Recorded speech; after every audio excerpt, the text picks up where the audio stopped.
शीर्षक पहाड़ और उस पार का गांव। हिमालय की तलहटी में एक छोटा सा गांव था जिसका नाम शांतिवन था। इस गांव का हर निवासी एक ऊंचे विशाल पहाड़ को पार करके ही दूसरी दुनिया तक पहुंच सकता था। ये पहाड़ बहुत मुश्किल, बर्फ से ढका हुआ और खतरनाक था, लेकिन इसके दूसरी ओर एक समृद्धिपुर नाम का खुशहाल और संपन्न गांव था। शांतिवन में दो दोस्त रहते थे, विवेक और धीरज। विवेक एक होशियार और जल्दबाज लड़का था। वो हमेशा कहता था, मैं सबसे पहले उस पहाड़ को पार करूंगा और जल्द से जल्द अमीर बनूंगा। धीरज शांत विचारशील था और मानता था कि सफलता की दौड़ में गति नहीं, सही दिशा और तैयारी जरूरी है। पहला प्रयास, जल्दबाजी का सबक। एक दिन विवेक ने पहाड़ पार करने का फैसला किया। उसने थोड़ी बहुत रस्सी और कुछ खाना लिया और आधी अधूरी तैयारी के साथ चढ़ाई शुरू कर दी। वह भागा, रुका नहीं और एक ही दिन में जितना हो सके उतना ऊपर पहुंच गया। धीरज ने उससे कहा, विवेक, रात होने वाली है, बिना सही उपकरणों के इतना ऊपर जाना ठीक नहीं है। विवेक ने हंसते हुए जवाब दिया, तुम सोचते ही रह जाओगे धीरज। सफलता इंतजार नहीं करती। लेकिन जैसे ही रात हुई, तापमान तेजी से गिरा। विवेक ने देखा कि उसके पास रात को ठहरने के लिए न तो सही तंबू था और न ही गर्म कपड़े। जोरदार बर्फीली हवाओं से उसकी हिम्मत टूट गई। अपनी जान बचाने के लिए उसे भारी मन से वापस उतरना पड़ा। वह बुरी तरह थका हुआ, हताश और खाली हाथ गांव वापस आया। दूसरा प्रयास, धीरज की तैयारी। अगले कुछ महीनों तक विवेक ने हार मान ली, लेकिन धीरज ने अपनी तैयारी जारी रखी। उसने किसी को बताया नहीं कि वो क्या कर रहा है। वो रोज सुबह पहाड़ के निचले हिस्सों में जाता, हर पत्थर को पहचानता, मौसम के संकेतों को समझता और अपनी रस्सी तथा औजारों का अभ्यास करता। उसने 1 साल तक कड़ी मेहनत की, शरीर को मजबूत बनाया और मानसिक रूप से खुद को हर चुनौती के लिए तैयार किया। जब धीरज पूरी तरह तैयार हो गया, तब उसने विवेक से कहा, मैं समृद्धिपुर जा रहा हूं। विवेक ने उदासी से कहा, मैंने कोशिश की थी, ये पहाड़ पार करना नामुमकिन है। धीरज ने जवाब दिया, नामुमकिन नहीं विवेक, बस सही तैयारी चाहिए। धीरज की यात्रा। धीरज ने अपनी यात्रा शुरू की। इस बार यात्रा आसान नहीं थी, लेकिन धीरज ने हर कदम सोच समझ कर रखा।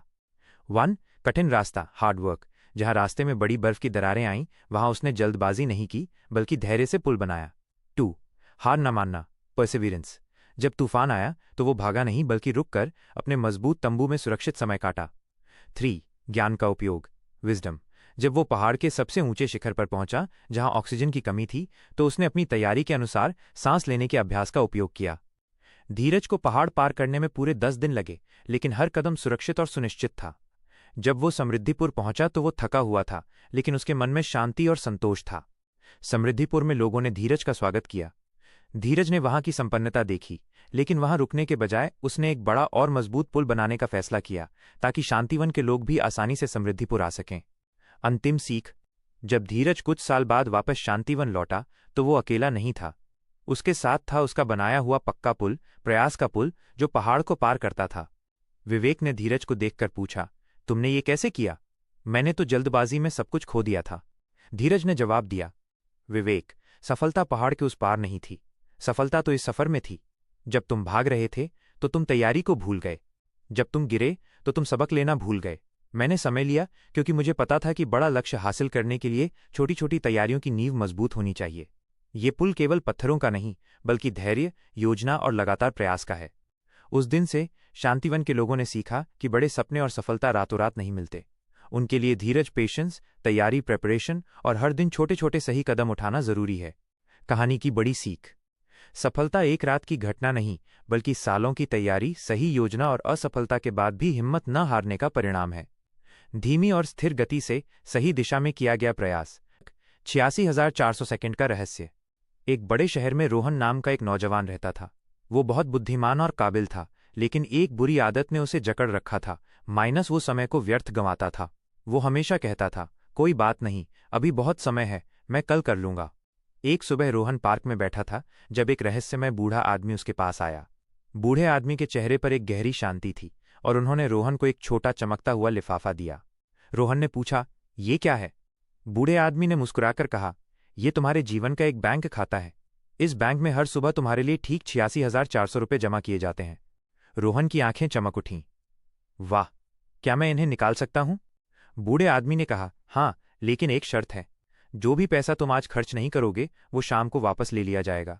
तुम उसे कल के लिए बचाकर नहीं रख सकते। तुम्हें हर दिन अपने 86,400 रुपये का उपयोग करना होगा। कल सुबह तुम्हें फिर से एक नया बैलेंस मिलेगा। रोहन ने सोचा, 86,400 रुपये, अगर मैं इन पैसों को हर दिन समझदारी से खर्च करूं तो मैं करोड़पति बन सकता हूं। उसने तुरंत उस पैसे का उपयोग अपने सपनों को पूरा करने, अच्छी किताबें खरीदने और जरूरतमंदों की मदद करने का फैसला किया। अगले दिन रोहन उत्सुकता से उठा, लेकिन बूढ़ा आदमी कहीं नहीं था। उसे याद आया कि वो बैंक खाता तो सिर्फ एक कल्पना थी। तभी उसे बूढ़े आदमी की बात का गहरा अर्थ समझ आया। रोहन ने महसूस किया कि उस बूढ़े आदमी ने पैसों की बात करके उसे समय की कीमत समझाई थी। 86,400 रुपये एक दिन में मौजूद सेकंड की संख्या थी। 60 सेकंड टाइम्स 60 मिनट टाइम्स 24 घंटे इक्वल्स 86,400 सेकंड। हम सभी के पास हर दिन 86,400 सेकंड होते हैं। अगर हम इन सेकंडों को लापरवाही से बर्बाद कर दें तो वे हमेशा के लिए चले जाते हैं। हम कल के लिए आज का समय बचाकर नहीं रख सकते। उस दिन से रोहन की जिंदगी पूरी तरह बदल गई। उसने आलस्य छोड़ दिया और अपने हर सेकंड का सम्मान करना शुरू कर दिया। वो अपने लक्ष्यों पर काम करता, अपने परिवार को समय देता और हर पल का सदुपयोग करता। जल्द ही वो अपने काम में सफल हो गया और जीवन में बहुत खुश रहने लगा। सीख, मॉरल: समय ही वो सबसे बड़ा धन है जो हमें हर दिन मिलता है। जैसे आप एक भी रुपया बर्बाद नहीं करना चाहेंगे, वैसे ही एक भी सेकंड बर्बाद न करें। आज का काम आज ही करें, क्योंकि बीता हुआ समय कभी लौटकर नहीं आता। एक समय की बात है, शांतनगर नाम के एक छोटे से गांव में दो विचारधाराएं आइडियोलॉजीज थीं जो गांव के जीवन को नियंत्रित करती थीं।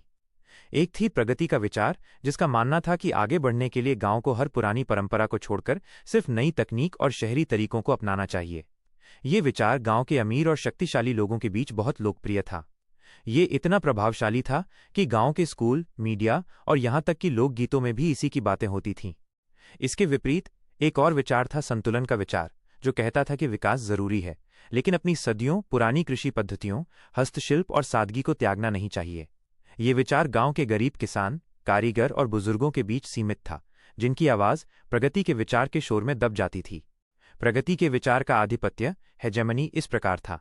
1. शैक्षिक आधिपत्य, एजुकेशनल हेजेमनी। स्कूल में बच्चों को सिर्फ नए कारखानों में काम करने के तरीके सिखाए जाते थे और पुराने खेती के ज्ञान को पिछड़ा बताया जाता था। 2. सांस्कृतिक आधिपत्य, कल्चरल हेजेमनी। गांव के उत्सवों में अब पारंपरिक संगीत की जगह शहरों का पॉप संगीत बजता था और पारंपरिक कपड़ों की जगह सिर्फ फैशनेबल कपड़े पहनने का चलन बन गया था। जो लोग पुराने कपड़े पहनते थे, उन्हें उपहास का पात्र बनाया जाता था। 3.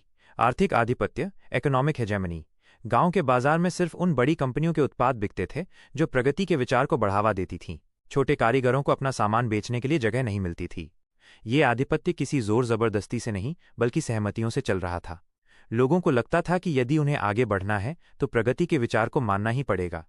गांव में एक युवा लड़की थी जिसका नाम अनामिका था।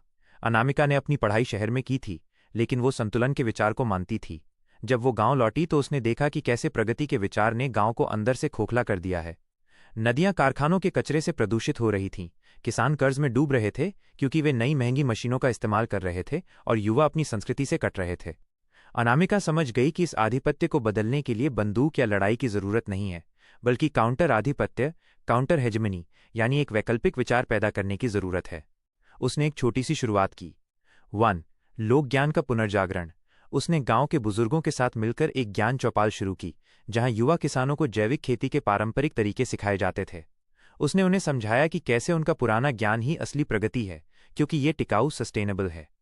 2. सांस्कृतिक विरोध। उसने गांव के बच्चों को पारंपरिक लोकगीत और लोकनृत्य सिखाना शुरू किया, लेकिन उन्हें आधुनिक समस्याओं पर नई कविताएं और गीत बनाने के लिए भी प्रेरित किया। ये एक ऐसा सांस्कृतिक आंदोलन था जो पुराने को नया रूप दे रहा था। 3. वैकल्पिक बाजार। उसने गांव के कारीगरों और जैविक खेती करने वालों के लिए एक छोटा सा संतुलन बाजार स्थापित किया।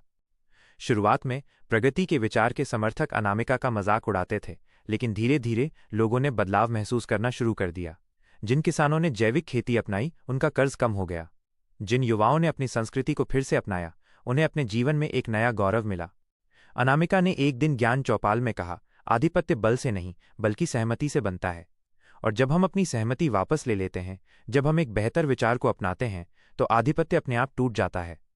कुछ ही सालों में संतुलन का विचार इतना फैल गया कि गांव के नेता और स्कूल के शिक्षक भी उस पर विचार करने के लिए मजबूर हो गए। अब गांव में विकास और परंपरा के बीच एक सुंदर संतुलन था। शांतनगर ने साबित कर दिया कि असली आधिपत्य बंदूक की नली से नहीं, बल्कि लोगों के दिमाग में जगह बनाने वाले विचार से पैदा होता है, और इसे तोड़ने के लिए भी एक बेहतर विचार और सामूहिक प्रयास की जरूरत होती है। कहानी समाप्त। का बड़ा ही था।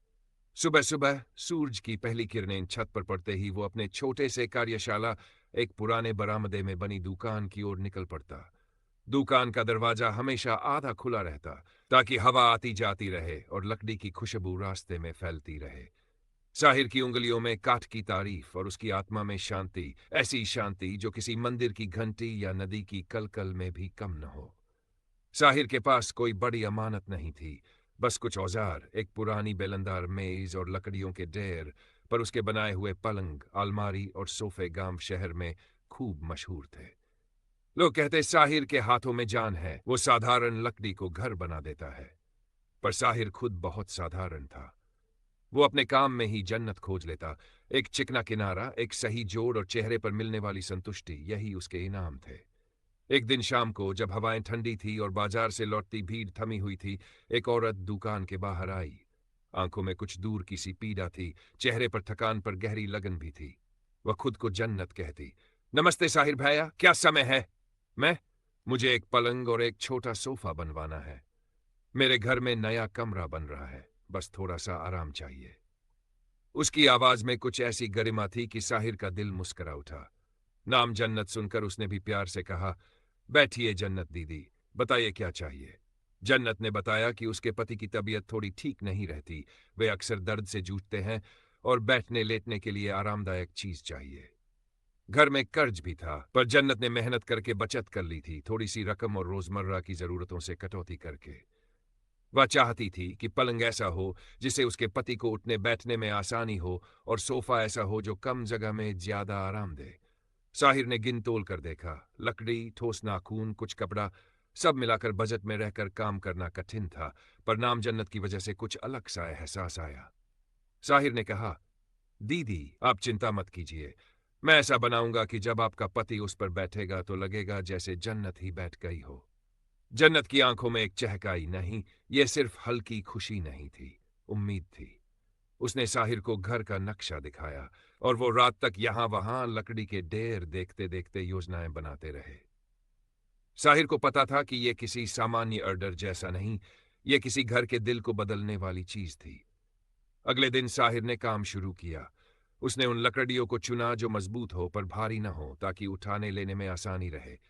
उसने नाखूनों की जगह जोड़ वाली कसरत अपनाई, क्योंकि जोड़ लंबे समय तक टिकते हैं। बच्चों की तरह उसकी उंगलियां लकड़ी पर चलतीं, कटती, घिसतीं, पॉलिश करतीं। उसके हाथों वाली हर काट छाट में एक कहानी छुपी थी। पिछली बार की शादी, किसी की नवसिरजन, किसी मां की लोरी, इन सब का जिक्र उसकी आंखों की चमक में था। एक हफ्ता गुजर गया। हर दिन जन्नत कुछ न कुछ लेकर आती, फर्श के पुराने कपड़े, पतले गद्दे और एक छोटा सा दरी का टुकड़ा जिसे उसने कहा, यह दरी मेरे पति के बचपन की है।